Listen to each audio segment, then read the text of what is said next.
Does attachment mean that you lose your ambitions? Does being detached mean that you lose your ambitions in life? The harsh answer is yes.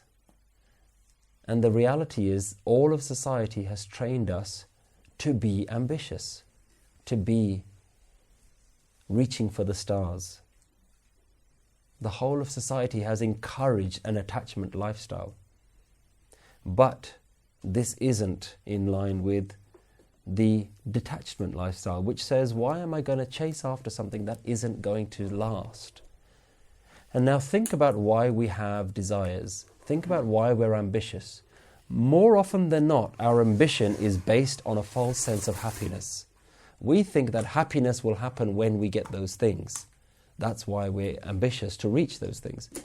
But the Guru says, I will guarantee that that won't make you happy, so why are you going to run after it? What are the sort of things that we're ambitious for? Career.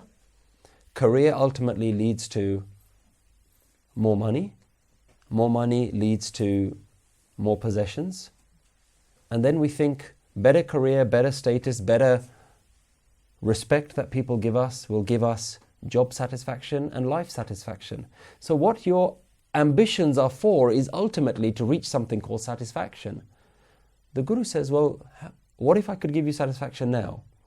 Would you still reach for all those things? Now that doesn't mean you're going to be so complacent in life, because we see them as very black or white. You're either ambitious or you're lazy.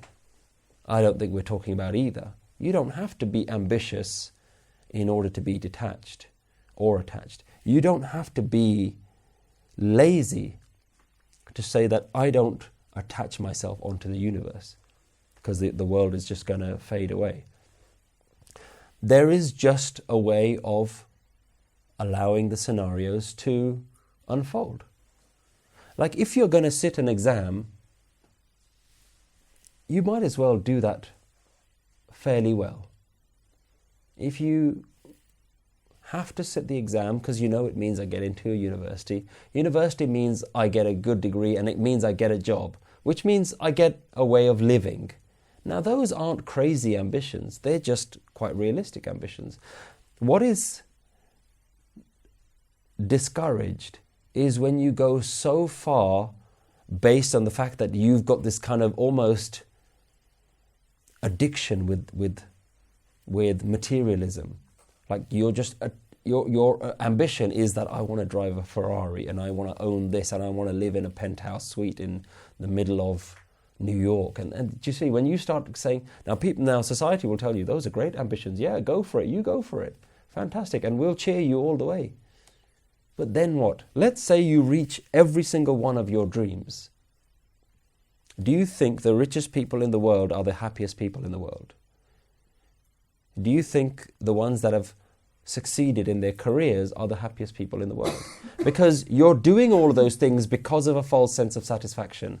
You think you're going to be happier by doing them. Now you can be ambitious for other things. You can be ambitious to help the world. And that's not driven by a sense of personal satisfaction, because in fact that's a hard thing to do. Because you can go and live a perfectly comfortable life and say, forget the rest of the world. You can be ambitious and driven and determined to do other things. That's an ambition driven by love.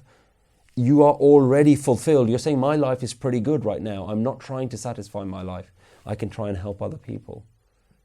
So there are different ways to be ambitious. The question is, what are your ambitions based upon? Are they based upon some false sense of hope?